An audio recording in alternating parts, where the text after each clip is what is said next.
It's the Slated podcast, they don't have any friends. They pair a film with another film. I don't watch cartoons because they're for children. And they are both it's the Slated podcast. Hello everyone, welcome to episode 22 of the Slated Double Features podcast with your hosts, Joshua Francisco Mitchell and the detective chimp of the pod, Matthew Vivian. Hello, Matt. I haven't seen Monkey Man, or I don't know who Detective Chimp is. I'm just throwing You sounded out more a like a guess. dog there. That was crazy. I can't do a monkey noise. You don't want to go like the iconic like ooh ooh ah Ooh, ooh, ah, ah. Sick. There you go. That's really good. So I know we had a little hiatus last week. How are you feeling? I'm a lot better now. I feel great. And it wasn't pink eye. I don't know why you always put that on Instagram when I'm ill. I didn't post that. That was our social media team. Oh, sorry. Yeah. Well, Yes, that was Steph from extensive our social media team. Got that wrong. That's fake news. It was just generic badness. I loved reading some of the messages we were getting asking like how you got Asking pink why eye. I have pink eye, and I don't have pink eye. I was just generically ill. All right, I was Generic cold, illness. and then I was hot, and I was achy, but my It's eyes the- were fine. Right, well, should we do our weekly roundup then? Yee Haw! Yeah.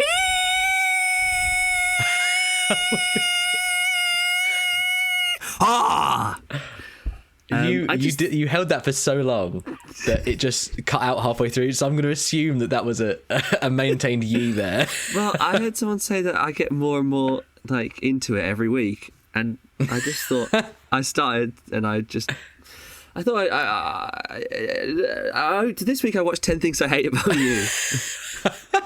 Why did you turn to a politician there for a second? Avoiding the question. 10 Things I Hate About You. What is that? Is that the Heath Ledger one? Yeah. Don't know why it's called that. That's got no relation to the film. That no one ever makes a list about 10 things they hate about anyone. It's Heath Ledger. No, well, right. It's about two sisters. It's a remake of a Shakespeare. Which Shakespeare? Can't remember. Much Ado About Nothing, I think, maybe? Something like that. Macbeth. That's the one. It's Macbeth. Yes. No, there's two sisters. It's The Taming of the Shrew. Of course, it's The Taming of the Shrew. One of them... Oh, all right. Anyway, their dad won't let them date anyone. And the oldest Until they've one- tamed that shrew. well, the family until shrew. they've... Yeah, but it's a remake, so it's actually a vole. It's not a shrew. Oh god, I'm falling apart. What's the plot of this movie? I watched it like 2 weeks Matt, ago. you're rusty. You've taken a week off and you're right, falling it's apart. in high school because it's a remake.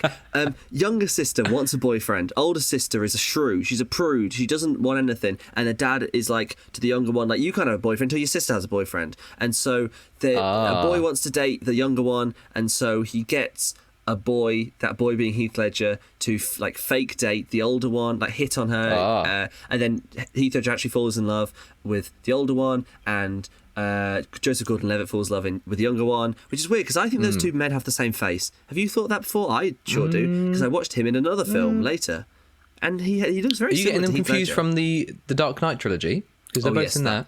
That'll be what it is. No, they've just got the same eyes, I think. Anyway, So right. is this all because the older one is absolutely fugly? No, she's quite pleasant. She's just Wow. I think she had a bad relationship dating someone in the past and doesn't want to date again. I don't know. It's one of these movies where like there's no stakes. And the whole conflict is like their dad said they can't date, and it all could have been solved if they just simply lied. They could have very easily just pretended they didn't have boyfriends. And then anyway. Fair. They quite easily get boyfriends, and he doesn't really even care. Like, they show up to pick up the girls' prom, and he's like, "Don't you go anywhere," and then they just walk out, and he does nothing to stop them, sort of thing. But it's fine. I mean, it was quite good. People love it, but yeah, it was pretty good. Yeah, I've heard of it. It's one of the things it's been on my list for a while, but very low down. Yeah. One of those films, Yeah, like A Knight's Tale. yeah, I want to see that too. I've heard that's very good. I like the plot. I like the synopsis I read. I next watched Zack and Miri Make a Porno, which is a Kevin Smith movie. So I assumed it would be terrible because he's made 3 good films, that being Clerks, Dogma, and Clerks 2. And then all the rest are absolutely abysmal. But You actually, love Yoga Hosen, don't you? Yeah, oh yeah, Yoga. Oh, I forgot about that. That's a perfect movie. Four films. Yeah. No, so I watched that film and I thought it'd be terrible, and I thought it was fine. I laughed a few times. It was a little bit rude, but yeah, it was pretty good. Next, I watched. Yeah, that was a glowing review. That was great. Well, it's not the best thing ever. I watched Step Brothers after that. This is a beloved film. Everyone thinks it's hilarious. I don't understand why it is so beloved. Because Americans, I don't understand American humour at all. But anyway, I watched this on a stag do. My mate Josh Harper. I was in a room with four lads. Three lads and me. They were all hungover. I was a little bit too. I was only one awake in the morning. I watched it on my phone while they were asleep, and let me tell you, there was no worry about me waking them up from laughing. It was one of the least funny things I've ever seen in my life. I laughed at one time when John C. Reilly wore a T-shirt with Yoda's face on it. Because it wasn't just a cartoon of Yoda, it was just a photo of Yoda on a black T-shirt, and that made me laugh. And apart from that, it was an absolutely terrible film. Look, it's like I like toilet humor. I piss myself laughing at a fart if it's a real fart, but if it's just a stock sound effect, then I don't care. And also, not funny. Someone in Hollywood needs to fart into a microphone like 100 times and get a new like library of fart sound effects. I'm sick of hearing the same ones. And someone needs to open a door as well, because I hear the TARDIS door sound effect on every TV show, and every time I hear it, I go, "That's the TARDIS," and it's the same sound. Stop it. Anyway, Caitlin gets so fed up when I'm like, "Oh, that's a stock sound effect. I've used that before." Yeah, I know. It's like when I'm watching a YouTube video and I'm like, "Hey, you stole that song from my short film. How dare you take that royalty-free music?" I next watched Scoop. Was it you who worked? It was Josh West, wasn't it, who worked on Scoop? Josh West worked on it, yes. Yes. But I thought it was quite good. I enjoyed it. The problem... So, Scoop is about Prince Andrew, the nonce. He's been caught, friends with Epstein, probably classic kids. Probably and it's about alleged. It's about the BBC Newsnight team booking the interview with him to talk it through, and then him completely fumbling the interview. So it's a very unnecessary film, because you just watch the interview and it sort of speaks for itself. And it's really funny. And there's loads of documentaries came out immediately after, so it's not necessary as a film. As a story to tell, it didn't need to be told. It's been told. It's a bit of a weird one. It's an ant bug life situation, because this has come out, and also a Very Royal Scandal's coming out, which is the same thing. Is it? And okay. I think so. And they're both very proud and almost advertise the fact that they do a shot-for-shot remake, or like an identical remake of The Interview, and you're like, well, just go and watch the interview then. Like, what benefit is there of this? Well, that's the thing. That is kind of the best part of the movie, because it's what we've been building towards. It's like the payoff of the whole story we've been watching. But yeah, like you said, I've already seen that interview. So yeah, and with the real man, not Rufus. How do you pronounce his surname? Rufus Sewell. I don't know. Yeah, I know the guy. But he's got very, very like piercing eyes, doesn't he? Yeah, he was absolutely fantastic as Prince Andrew. Like honestly, he got the mannerisms perfect, and the way of speaking and the personality. Because I think what was quite effective was you kind of find yourself feeling sorry for him throughout the film, and then you remember like. But then Matt, are you saying you sympathise with Prince Andrew? I haven't finished my sentence. Are you an Andrew sympathiser? I haven't finished my sentence. Don't interrupt me. It's my job to interrupt you. What I mean is, he's such like an imbecile that you're like, ah, and then you remember like, oh no, he's probably a paedophile, and then you're like, oh, okay, no, never mind. It's a bit like Boris Johnson in that way. You're like, oh God, what a fool. And then you're like, oh, actually, like a puppy who killed thousands of people. Oh, yeah, no, actually, I probably shouldn't be so sympathetic. I read somewhere that the guy who played Prince Andrew went full method with the part and only ate at Pizza Express Woking the entire time it's shot. I thought you were going to say you got Me Too just for his role. I watched a Netflix documentary called What Jennifer Did. It's basically, you ever watch those YouTube videos where it's like, they're like an hour plus long, and it's just like a police interview tape, and then it's trimmed down a bit, and there'll be a narrator saying stuff. But it's basically that, but Netflix has decided to make it into a documentary. Right. It would have been a 5-minute YouTube video, but they stretched it into like 80 minutes. It's about a woman who hired a hitman to murder her parents. Her dad was fine. Oh my God. But her mum, whose name is Bitch Pan. Bitch Pan. She's Vietnamese. I'm sorry for laughing at your name, Bitch Pan, because you were murdered. But yeah. Oh my God. Anyway, it's about that, and then she was caught because it was obvious. There's no twists and turns. It's just immediately like, Great. yeah, this is what happened. And she was caught. So it was terrible. Finally, I watched 500 Days of Summer, also starring Joseph Gordon-Levitt from 10 Things I Hate About You. A lot of new metric-based romantic comedies in that era. I think it's You're on the old classic rom-coms. Nice. Well, the reason I've watched them is because I've been on just Disney Plus looking for rom-coms, and Disney Plus sorts in alphabetical order, and that's why I watched them both. Oh, I hate it. I hate it so much. I know. But yeah, 500 Days of Summer. It's pretty good. I thought it'd be like a successful relationship, but it's not. It's about one that breaks apart, and it's sort of because it's sort of about the idea of like the manic busy dream girl, I guess, or like who you think is your dream girl. It's Zooey Deschanel, isn't it? Yeah, it is, which is pretty perfect casting for that, to be honest. It's who you think is like your dream girl from afar, and then you get to like because she loves the Smiths, and you know, you think she's what was that? Sorry, what was that you just said? The Smiths. I know you referenced that in another. Was it The Killer? They played the Smiths loads. It was The Killer. I love the Smiths, and I was like, I don't get that reference, but I know I did get that reference. But no, I thought it was quite nice to see that he was just sort of, it was kind of all in his head, and they actually don't have much chemistry. They don't have much like personality in common. And seeing it fall apart, and the non-linear was good. It's quite well directed. It was decent. Nice. Well done, Joseph. Well done. What have you watched? I've seen the two films we were talking about today, as well as the original double feature for Monkey Man, which was going to be Planet of the Apes. I do love the original one. I love Monkey. 1968. Did you like Planet of the Apes? I've only seen in its entirety the 2014-ish one. I liked that. I thought it was all right. Yeah. Have you not seen the Charlton Heston one? Nope. I watched the first 10 minutes on Disney Plus, and then I stopped because I was ill. It's very good. The most amazing thing is how there are so many films based around it, because it's almost like an extended Twilight Zone episode.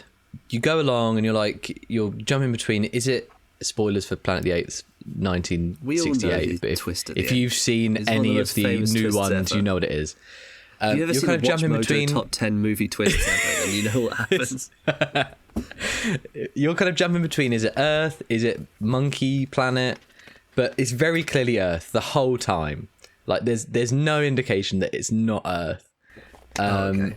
It just talks itself around that. Oh no, it can't be. But there's so much evidence to show that it could be Earth, like artifacts that are just Earth things, and a forbidden zone of another civilization that came before that were more advanced than the apes and all that stuff. Very clearly, Is it like in Indiana Jones and the Dial of Destiny when they come across like an ancient... What is it like Aristotle? What's it? No, Archimedes, and he's wearing like a Casio watch. Yeah. Is it like... And they're like, exactly. No, this couldn't possibly be Earth. So it's weird. It's very good. It's interesting how animal rightsy it is for the 60s. That's good.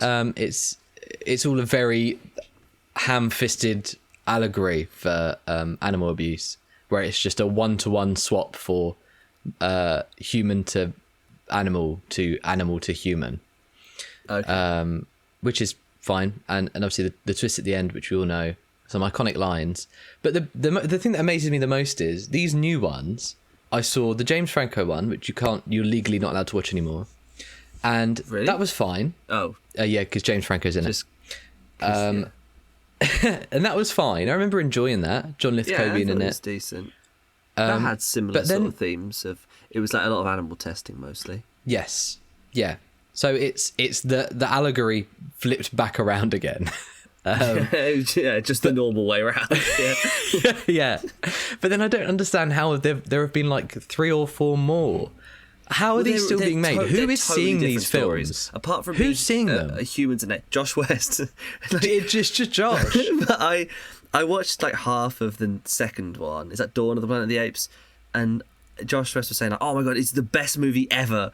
And I was like, "It's not. It's just a bunch of monkeys living in a forest." Also, is that the first one like ends with a few monkeys are loose, and then the second one starts with like a monkey virus has hit and the entire population of the world are dead. And now it's like, where was that movie? Why couldn't we have watched that one? And now it's just like, oh yeah, now there's just a few humans and a planet of the apes. But it's not a franchise that particularly interests me. It's like Godzilla and King Kong. It's like I can watch one film, but it's sort of like I get it. Like it's weird because I've been slacking off like Godzilla X Kong. When I was on the stag, the radio was on in the coach, and the guy on the radio called it Godzilla times Kong. But at the end of the day, like I've been slacking them off for being like worst common denominator films, but I do love Fast and Furious, so I probably would enjoy them if I watched them. But I just feel like you've seen them all, and I feel like that's probably the same with Planet of the Apes. Yeah, I think so. How much can you do with I that think concept? so. It's just monkey, funny monkey. Okay. So I rewatched that for Monkey Man. So there you go. That's the curse double feature that we were going to do. Planet of the Apes and Monkey Man. Do you get it? Because they both are feature monkey in the title. And other than that, I finished Monkey. I finished Invincible Series 2. Of course you did. Which Why do you always talk about Invincible? I thought you did. Because it's very good. I know, but like, how many seasons are there? 2. But why do you just watch like 2 episodes and be like, oh, I watched more Invincible? Because I did. Because I don't watch anything else at the minute. I've seen 9 seasons of The Walking Dead since we started this podcast. I've brought it up once.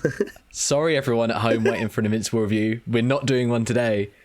And I was also going to talk about X-Men 97 and how good it is, but I'm not going to. We'll just do it at the end of the season. But I need to watch Invincible's finished. It's done. You can talk about Invincible then, but don't No. wait to talk about TV series until you finish the season.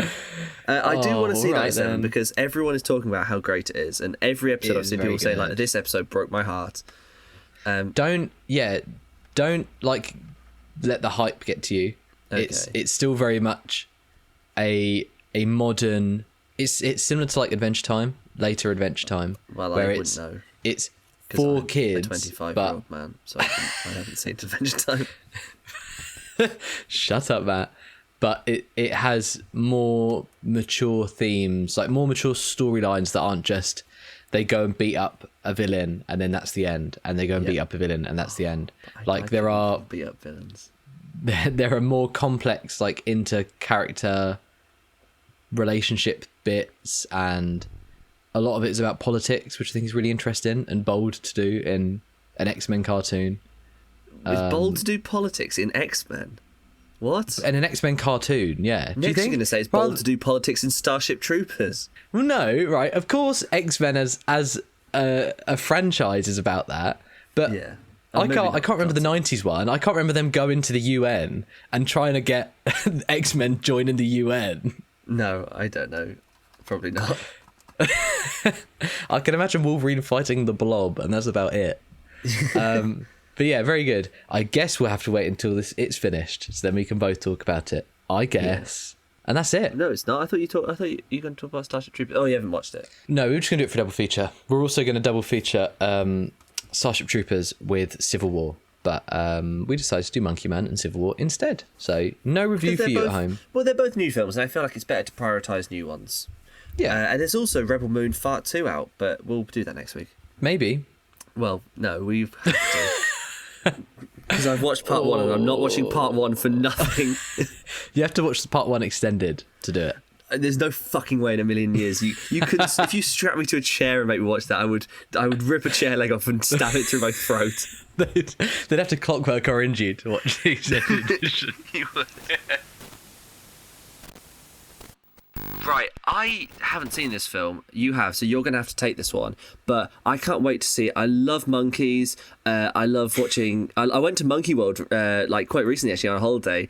And there's loads of different types of ones. I took videos of like loads of them. There was one guy, I can't remember his name. God, I forgot his name. Frank, I think. And he was like swinging like he was like swinging back and forth, like screaming for hours. And we kept visiting, like, oh, Frank's still going. And I fucking love that shit. And I just love monkeys. I love all the different sorts of monkeys. And so when I heard there was like a monkey man coming out, like Batman is like bitten by a bat and he becomes like Batman. Like you get and like Spider-Man, like just I think he's just rich and he likes spiders. But you get like a monkey man superhero is so sick to me. And I want to see like a hairy man solving crime and like killing bad people. So tell me about this film. Don't spoil it for me though.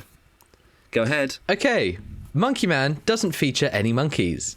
What the fuck? So very much a passion project by the always brilliant Dev Patel. He is always brilliant. I love Dev Patel. He's an angel sent to earth.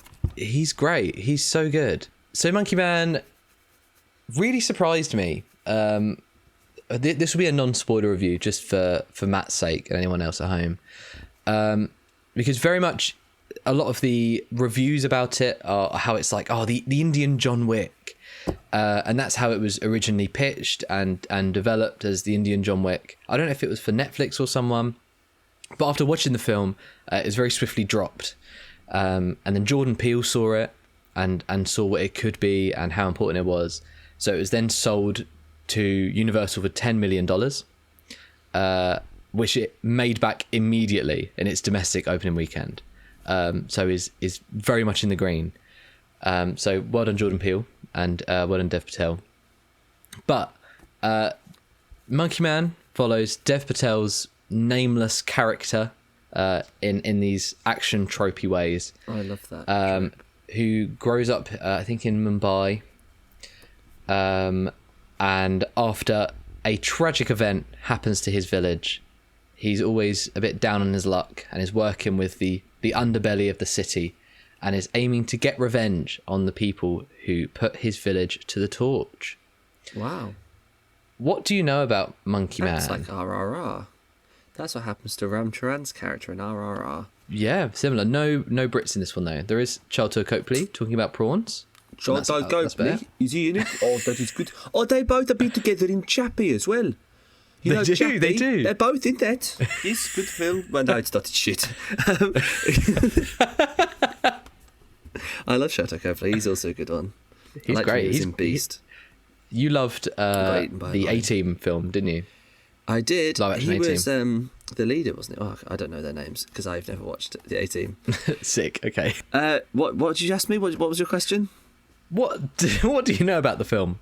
What do I know about film? It's the Indian John Wick, but he's a Monkey Man, and Dev Patel's in it. He directed it as well, didn't he?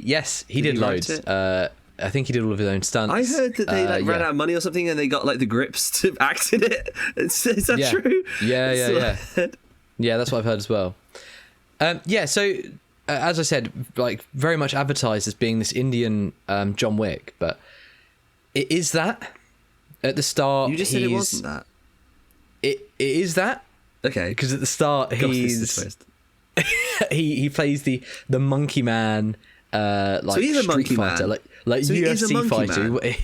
He wears this mask and does like UFC fights with Sharlto Copley, but is like the full guy. He's the heel. Sharlto Copley doesn't look like a UFC fighter in this world. Sharlto Copley beat him in a fight. So is he he's probably turned into a prawn by that point. Yeah, Sharlto Copley is, yeah. Okay. As Dev Patel turns into a monkey. And so he's very aimless, and he's going down in certain rounds to make people a lot of money, but decides that he wants to get revenge. That's what it's all for. He wants to get revenge on this general who killed his family. And that leads to a lot of infiltration of this big hotel, working his way up the ranks, joining the drug side of the business and getting in the right crowds.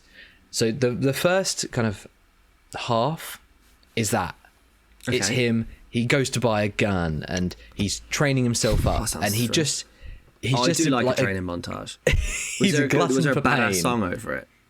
No, we'll get to the real training montage afterwards. He's a real glutton for pain, and although he wants to go for revenge, it's kind of very selfish and very external, I would say. And he tries this hit, and very, very clearly it's not John Wick in India. There are certain things in this fight against this general that it doesn't pan out like you'd expect it to. Like in John Wick, he'd kill the mini boss, and then he'd learn information, and then it would he would in his dying breath say, "You will." I don't know what to say. He says that. You must find the key in the hotel room. Whatever, exactly. And then he coughs and dies. But he ends up getting just absolutely trounced, and the film on from that is then very political. It's very politically driven. About woke, no doubt. Too woke, I would say. Disgraceful. About the levels of wealth and community in India, and he's like on the brink of death and ends up going to this temple of like split god, who's half creation, half destruction, half man, half woman. So it then has like monkey, a huge trans angle to it as well. Okay. Which is like out of nowhere. And then he learns that who he needs to fight for, and has drive, and understands that he's more than himself and his experience. For the trans community. He fights for India. Okay. That's and like that's who he ends up. Yes. He fights I've only against... seen one Indian film, if you can't tell. yeah, no way. He ends up fighting for India and against the right, and against dictatorship and the people pulling the strings behind the scenes and brainwashing. So it turns from a selfish goal to a very selfless goal. Okay. And yeah, I think it's brilliant how it knew it was going to be compared to John Wick, and then halfway through shakes it off. Yeah. Completely. Well, that's good. I'm actually really quite excited clever to see this. This sounds very good. Yes. I'll give it some a watch. good fights. Not as good as John Wick, I would say. Well, that's directed by stunt coordinators, so yes, Chad. It's gonna be very good. Whatever his name is. Yeah, and David Leitch did the first one with him, who was also a stunt man at some point. And I also think it's interesting that Dev Patel cast himself in the lead. Obviously, it's his film. He directed and wrote it. Because you don't see actors like him playing these lead roles. Often they're like the computer guy, or they're the sidekick. Well, that's a bit racist just because he's Indian. He's a computer that's guy. Hollywood, isn't it? Well, no, it is.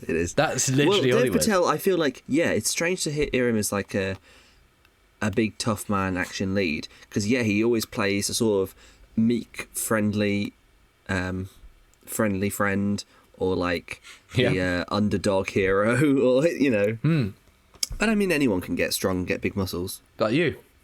I've always had them. I came out this way. You can't get any stronger or any big muscles. I punched my way out of my mum. Oh no. But yeah, it was very good. I ended up giving it 4 stars. Is it something that they're going to build a franchise out of, or is it just a one and done story? Probably, I would say. Now it's got money behind it, and it's a different angle, like a different niche. I can't see them not doing another one. Okay. Well, I'll check it out then. It does sound good from what you said. I've got a lot more interest in it than I did before we started recording this podcast. So yeah, all right, I'll check that out. Go out and watch it. Don't watch Godzilla times Kong. Go and see Monkey Man instead. Well, thank you, Joshua. That sounds very good. I'll watch that film. Right, if you're watching on YouTube, this is the end of the video. But we're about to talk in our full podcast. We're about to talk about another film out this week called Civil War, written and directed by Alex Garland. So if you want to check that out, watch that video, or if you listen to the podcast, here's our review now. Yay! In the most unusual departure for the MCU to date, Civil War follows Kirsten Dunst's Mary Jane Watson. What happened, Matt? So basically, in each of the like phase 1 and phase 2 movies, and the start of phase 3, I've dropped off since Endgame, so you're gonna have to like catch me up. Okay, so basically, this one's set before Endgame. This one's set before Black Widow. You know, that was out of order. This is also out of order. So this is set. Yeah. I think like roughly after Ant-Man, I think.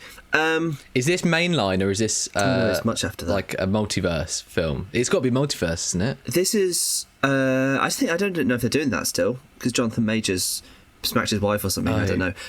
Anyway, I thought the president was a Kang variant. Or maybe he is. That makes sense. Anyway, this movie opens with Scarlet Witch bombing Lagos, and so they have to come up with the Sokovia Accords, and that makes America very cross, and so there's a civil war. And MJ is obviously, she's failed as a singer on Broadway. Because classic. She's the only variant of Spider-Man with an unsuccessful girlfriend. So she decides to become a war photographer instead, because that's the logical progression. And in a world with the Avengers, there's quite a lot of destruction in the world, and lots to photograph. And that's why we have so many fucking movies. So anyway, so she wants to go to DC to interview the president, because the president is basically like dictator. What a mess of a bit that was. Oh my god, that wasn't funny at all. Joking aside, what did you think that was of joking aside. Civil War? What did I think of Civil War? I thought the final third was really good, and I was really into it. And I thought before that it was a bit too. It was like, basically, the concept's cool, and a modern day or like slight future civil war in America. How would that happen? Where would that come from? The law. Lot of interesting potential with that, and with conflicts, and that's what I wanted to see. I didn't want to see a movie about people taking photos and trying to get a nice shot, and journalism and organising interviews. And a road trip movie where they don't interact with anyone, they just talk in a car the whole way. That's boring. I don't care about that. But then, from when Jesse Plemons was introduced onwards, the stakes were always quite high. We saw a lot of the combatants. We saw more of the war. We learnt more. And it became a hell of a lot more interesting for me. And then it ended on a high. You know what? Exactly what you just said. Yeah. Reverse it. I reverse it. Take that. Reverse it. I think the final act was so aimless and muddy. It was. That it completely fumbles. Yes. There was definitely 10 minutes of just no plot and just soldiers firing guns. Yeah. Ignore that 10 minutes. I just mean, like, definitely the highlight of the film. If it was just a short film of that scene with Jesse Plemons. Oh, completely. It would have been the best part of the movie. Why was that in the trailer?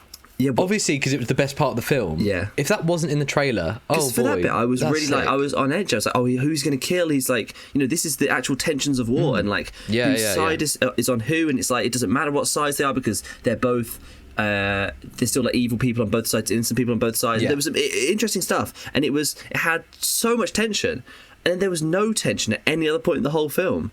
It was just like, oh, I feel like they're probably safe. You mentioned at the start that it sets itself up to be very politically interesting, and I completely agree. Like a lot of the advertising around it is this big map of America, and it's all split off into sections, and there are like the Western forces and the normal government, and then there's another the Florida section Alliance or something, and there's another one of like the North West, but I don't think we ever really hear about them. Not relevant. That map is not relevant. It's like saying that everyone in Florida, they've all suddenly got one eye. Yeah.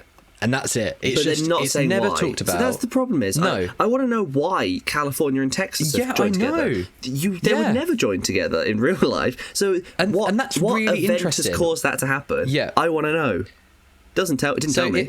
I think it kind of mentions that Nick Offerman, who plays the president, which... Again, what a fumble. Get him in it more. He's in at the start and he's in at the end.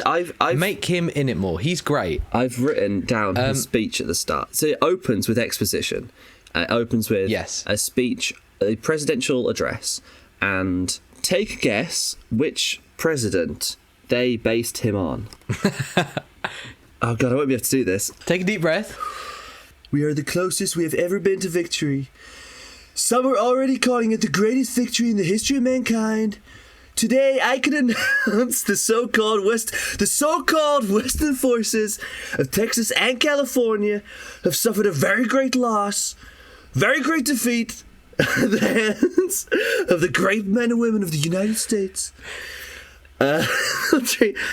The people of Texas and California should know that we have to let back to the United States as soon as these illegal secessionist government have been opposed. I can also announce the Florida. I can't do it. It's meant to be Trump. That was great. That was so good. I could do an okay one when I'm really drunk. He was. Matt was doing like the okay signal you do in your scuba diving the entire time with both hands, just moving from side to side. And your flat palms open, like you're flat showing palms, shrugging your shoulders. Yeah. My point is, he's Trump, but they don't do enough with that. Like, obviously, people complain when Trump is satirized because he's sort of so easy, but he's such a big part of politics in the world as of the last decade. So, of course, he's going to be in movies. He's going to be like. And he's created a whole new sort of conservatism, and then a new sort of like people to be against that. And so it makes sense if there's a civil war. That's sort of why. And so the idea is that Trump, very divisive. Yeah, it's meant to be Trump is a third-term president. He's now a dictator, and some states are against that, and then others are still loyal to him. It's so barely brought up. As an audience, like exactly what we're saying, if you don't know who is with you and who is against you, that is scary. And as a road trip film, going from one place to another in a war zone, not knowing who's going to kill you and who's going to help you, that's very tense. But us as an audience don't understand that, but the characters do understand that. So they'll go into a situation and will immediately know who won't kill them and who will kill them. But us as an audience, we're like, but we don't know. In this scene, there's a scene where there's a sniper in a house and they pull up and there are two guys in camo and they're like, yep, you're the press. That's fine. Here's a little vignette. And then they pull up and Jesse Plemons is there with his guys. He's in the same camo, wants to kill them all. There is no distinction. As an audience, you don't understand the sides of them all. You understand the stakes scene to scene, but you don't understand stakes as a world. You don't understand, like you said, why California and Texas are one thing, why Florida's something else, why there are people still helping this president who's taken a third term illegally. It's very muddy. I would most like to sort of like District 9 style opening montage, opening like section of like fake found footage, I guess, like news reports and like interviews and we could see war journal, a compilation of like war journalism, and just learn about the history of like the president did this, which pissed off this state, and then this state allied with this one, and then that annoyed these people who did that, and just so that we know who's who and what's going on. And like you can start off being like, oh, these are the goodies, these are baddies, then it's like, oh, but these ones kill these people, these ones kill, and you realise the different groups and their different beliefs, but why they're both potentially dangerous for different reasons to different people. So you have four characters that you're following in this road trip, and you don't ever meet a representative of any of these groups.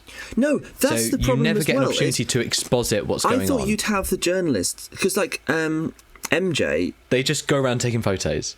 Yeah, well, one of them is a journalist. The man is a journalist, but he doesn't interview anyone. No. Doesn't do it. No. He's only there to interview one person in the whole country. He doesn't bother doing anything along the way. Lee, who's Kirsten Dunst's character, has nothing to her. Like, she's just journalist, successful, hardened, journalist. Who knows what she's doing. But I thought it would have been more interesting if it's like, these people are journalists, but one of them is from California, one of them's from one of the states that's on the other side, one of them's from Florida, and they're like they have to work together as like neutral journalists while also being like, but my family are on this side, my family were killed by your family's people, and you'd have that you'd have that interpersonal some conflict, something to do with that, isn't or some history just the with world. them as individuals within the Civil War. They feel like they came from a different country and have come in. Because like they ask Jesse Plemons asked what states everyone from, and they're just from generic ones that are on the US side. They're just doesn't matter. Generic loyalist states. And it's, it's so much more interesting if she's from California, but she has to pretend like she's not, or she says that she is, and then that it escalates things. So this Jesse Plemons scene, which is without a doubt the best scene in the film, it's on in all the trailers. It's even on like the radio trailers. I assumed he was like one of the main characters. Yes, exactly the same. He's not even credited. So he turns up for a scene. A couple of characters get kidnapped by him, and they have to try and de-escalate the situation to get their friends out. And so he asks the question in a very tense scene. They're like, we're all American. We're all American here. And he's like, well, you may be American, but what kind of American?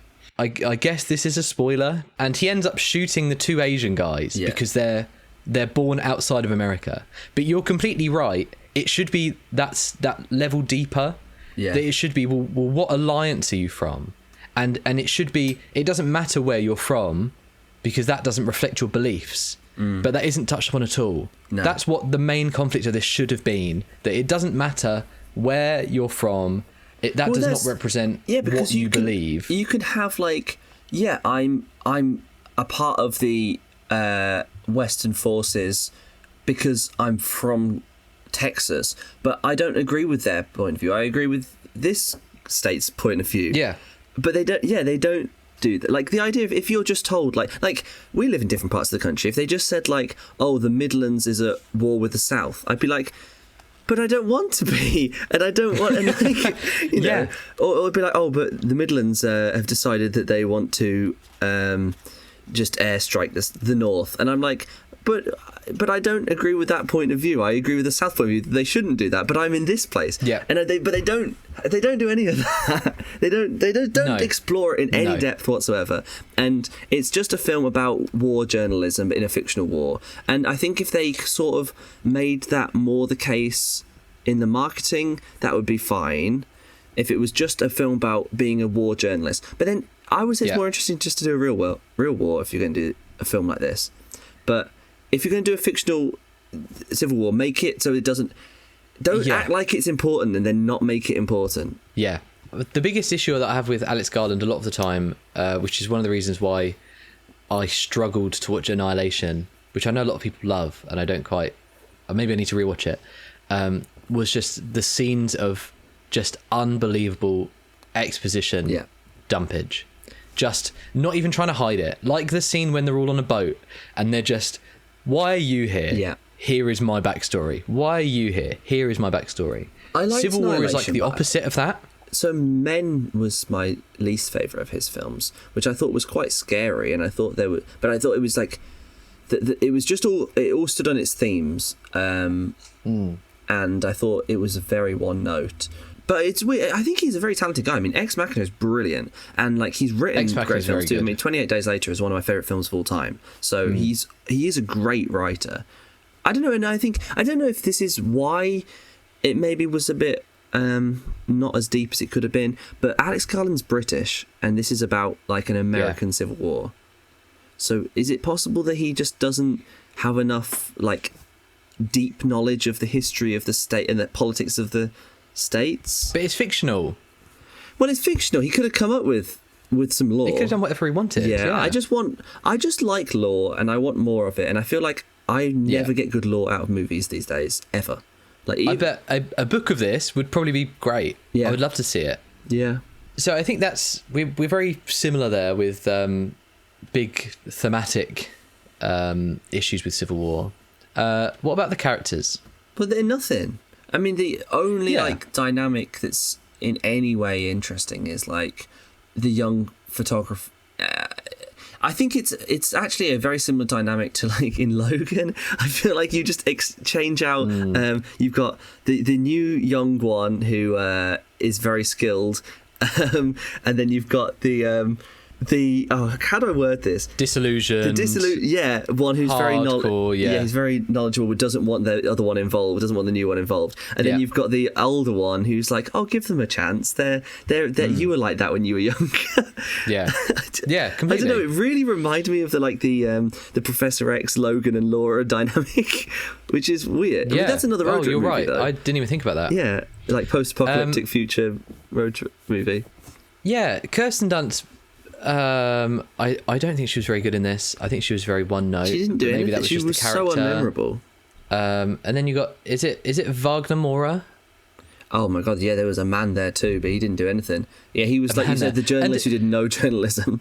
Yeah, but he's introduced as, I thought it was really interesting that she's there because she kind of lost her way and she feels that she has to do it. Yeah. And he's there and presented in a way that he's like an adrenaline junkie. Yeah. That he loves these situations and loves these really tense whatevers. And out of all like all the stories he can get, he wants to interview the president, and that's it. Yeah. He loves like the thrill of it. Yeah. But that's like, he drinks a lot, he smokes a lot. No, like that's not an issue. There's no conflict there at all. There's no conflict with him being an adrenaline junkie at all. Then you've got Stephen McKinley Henderson playing Sammy, who is the Professor X character. I thought he was very likable.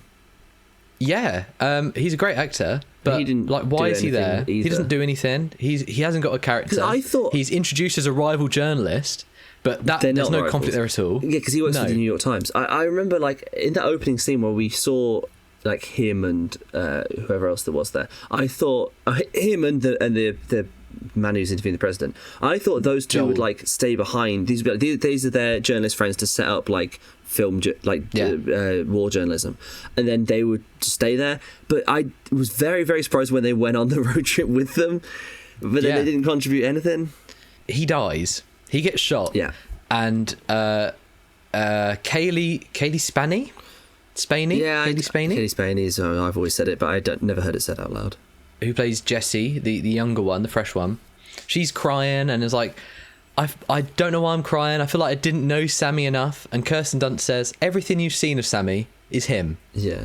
And I thought, he's nothing then. Yeah. If that was who he was, I am not sad that he is dead. And in terms of arcs and all of this big stuff, it's so expected. Yeah. That there's a really interesting use of I don't know if it was a lens they used or a filter they used that became more prevalent as Kirsten Dunst went on, and she became less focused and less, I don't know what it was, almost like drifting away in a lot of these scenarios. And you would see I know what you mean. It kind of vignettes towards the end of the frame and the colours start to blur when she's really not there. And I was like, oh great, so she's gonna die and Jessie is going to get that lens. As soon as they had that conversation where immediately, as soon as it was like, oh, if I die, you're going to take a photo of me, and she was like, yeah. It was like, I was like, well, obviously that she's going to die and she's going to take a photo of her. Yeah.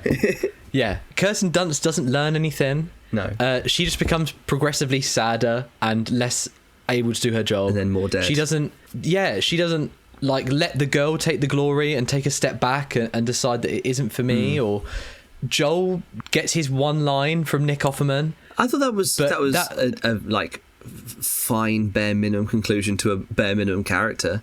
Yeah, he's just, the president says don't kill me and he goes that'll do, and then they shoot him. Yeah, so it's all kind of so telegraphed, it's so expected. And the reason why I think it falls off after Sammy dies is when they reach the outpost just outside of DC, and they land, and then Joel says, well, it was all for nothing. The Western forces are going to roll into DC and they're going to take it because there's no resistance there. Okay, they still go to DC and get the interview, but so why are they doing it? If you're not the first story to break it, which they still are, what is that? What is the point of that beat? That doesn't change anything. It then just becomes, as an audience, I don't understand why you're here then. Yeah. If it's no longer your goal to do this, what is your goal? Yeah. What are you trying to do by doing this? If it's not for glory, then establish that it's because they want to do it for Sammy, or they want to help Jessie do something. There is just no drive other than from that point on, Kirsten Dunst is like freaking out the entire time. I think we should do a spin-off series where we like script doctor films and we try and fix them retroactively and be like, this is how we would have changed it in pre-production to make a better film. Oh my god, what a great idea for a series. Maybe we'll do that, or maybe we won't. Maybe we will. I hope we do. What do you think about that? Because I know you liked the third act, but what do you think about that aimlessness, meandering? I think it was still a mess, but I mean, I think I was the most invested because I was like, oh god, things are happening in this bit, and we're actually seeing both the sides in the military, and we're seeing the civil war, which is the name of the film. That's why I was the most interested. What about Kirsten Dunst just vanishing from the film from that point on? I didn't. She's just not in it anymore. Yeah, she's not. And then she had. I don't think she doesn't even have any lines in the final bit. Then she dies. Yeah, she dies. Yeah. But I didn't even really notice until like she came back in because she's so unmemorable. That's all I have to say about the film. I think. How would you rate it? I would give it 3 stars. I think it has a lot of potential, and I feel like I've just been let down by Alex Garland again, who drops the most fire trailers. And I'm like, yeah, boy, I'm in. And then I'm out. Big time. I also gave it 3 stars. I'd say I'm an Alex Garland fan. I mean, I did like Annihilation. I thought there was a lot of really good concepts there, but I didn't care about any of the characters. And in fact, I don't even remember them. I remember like the actors, but I don't remember anything about their personalities or who they were. But I thought the concepts were really cool with that film. And I thought Men was like scary, even if I thought the plot was a bit rubbish. Yeah, if nothing else. But I mean, yeah, he's still done some. I mean, 28 Days Later, I'll always be a fan of him because he did that, and so I'll always give him another chance. Just like an abusive relationship. Yeah. Well, it's like M. Night Shyamalan. I'll always be first to watch his new film, and it'll probably be mid, but I'll always watch it because I like his good ones. But yeah, no, it was fine. But I think we're saying if you're going to go to the cinema this week, watch Monkey Man instead. Yes, completely and utterly. Yeah, what a shame. I'm a bit gutted by that, to be honest. Oh well, Hey-ho. Life goes on. We've got Rebel Moon next week, so at least we've got that to look forward to, eh? I'm just looking at the 2024 list, and God, what a bad start. It's all just we've had. shit sequels to films that weren't good in the first place. It's really bad. Or like biopics. I don't want to watch an Amy Winehouse biopic. I'm so sorry, but I don't want to watch that. Curse double features. Is that our new intro to that? No, we need to think of a more catchy thing. I know we've got a lot of musical friends out there. If you want to make a Curse Double Features jingle, Yeah. that'd be much appreciated. We've got our gimmick for the week round at Yee Haw, so we need more of a gimmick for the Curse Double we Features. need like Something a spooky. honky-tonk music for the weekly round of Yee Haw. Like some sort of Western music. Yeah, like Western, but then like we need like a Bela Lugosi-esque vampire theme for the Cursed Double Features. Yeah, Cursed Double Features.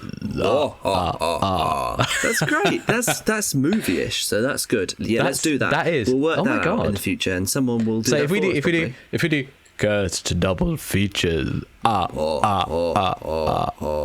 feel like we're going to get bored of that very quickly. No, that's hilarious. But I need something to do because I love that and I want to be a part of it. I want to be a vampire. I'm jealous of you doing that line. Well, you have to beat me to it then. Okay. You have to beat me to it. Okay. Welcome to Cars Double Features. Mwah. 1.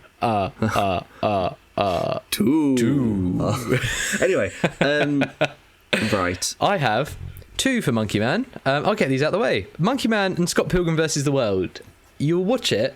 If you've seen Scott Pilgrim, there's a bit where Scott Pilgrim has died and he comes back to fight Gideon at the I can't remember what it's called, like the pyramid place. Pyramid place, yeah. And there are 2 guys on the door blocking the lift. Yeah. And the first time they're like, password, and he goes, and they go, you're in. Yeah.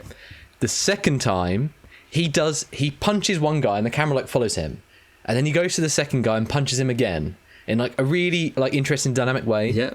In Monkey Man, it's almost exactly the same that he does to these 2 guys. And I can't tell if it was intentional, but it's like so close. I was like, wow, that's crazy. So just for that, Scott Pilgrim and Monkey Man. Just for a few seconds. And I've got Monkey Man and Spider-Man, the original one, because both feature characters who start as like wrestler UFC fighters, very animal themed. They have a very prototype costume that then evolves throughout the film, and they understand what the costume means and how it can be used to fight for the people. Wow, that's fun. Yeah, thank you. What have you got for Civil War? Well, I've actually got Civil War. Don't say Captain America in the Civil War. Do not say that one. That wouldn't be funny, so I'm not going to. I've actually got I've got Civil War and Spider-Man 3. Oh wow! Because Kirsten Dunst is fired because she's bad at her job. Except she's fired. There's a gun that is fired onto her, and she dies because she's bad at her job because she just stands in the middle of a corridor. And she gets shot and killed. And that's fired upon, and that's the connection. Whereas she's just bad in a Broadway play in Spider-Man 3. I've also got Spider-Man, Civil War, and Toy Story. Because have you seen the poster? It's just nice that the Green Army Men are getting another job.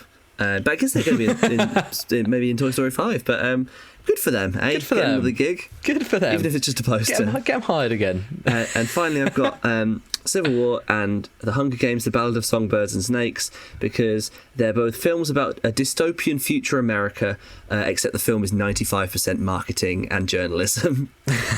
That's a good one. I have Civil War and Captain America Civil War. No, what? Not really. That's not funny at all. That's rubbish. I'm pulling your leg. I've got low-hanging fruit much. Oh God, I picked Spider-Man at least.